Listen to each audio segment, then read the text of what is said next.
পাঁচদোনায় আলম মিয়া হত্যার প্রতিবাদে মানববন্ধন, গ্রেপ্তার ও বিচারের দাবিতে উত্তাল এলাকাবাসী। নরসিংদীর পাঁচদোনায় দুই গ্রুপের সংঘর্ষে আলম মিয়ার হত্যাকাণ্ডের পর তার খুনিদের দ্রুত গ্রেপ্তার ও বিচারের দাবিতে মানববন্ধন অনুষ্ঠিত হয়েছে।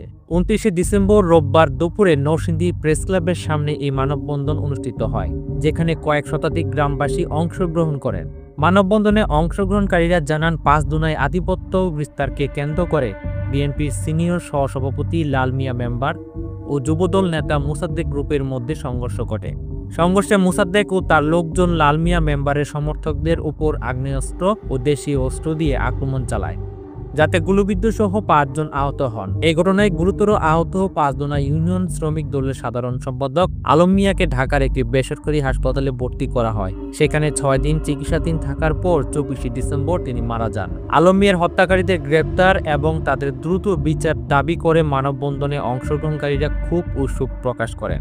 এই হত্যার প্রতিবাদে সদর থানার 2টি হত্যা মামলা দায়ের করা হয়েছে এবং পুলিশ আসামিদের ধরার চেষ্টা করছে।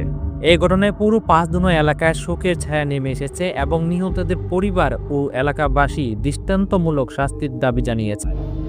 যে মোসাদ্দেক বাহিনী গড়ে উঠেছে, তার বাহিনী সারা ইউনিয়ন পাঁচদোনা, মেরফানা, আইমদিয়া, পলাশ পুরা এলাকায়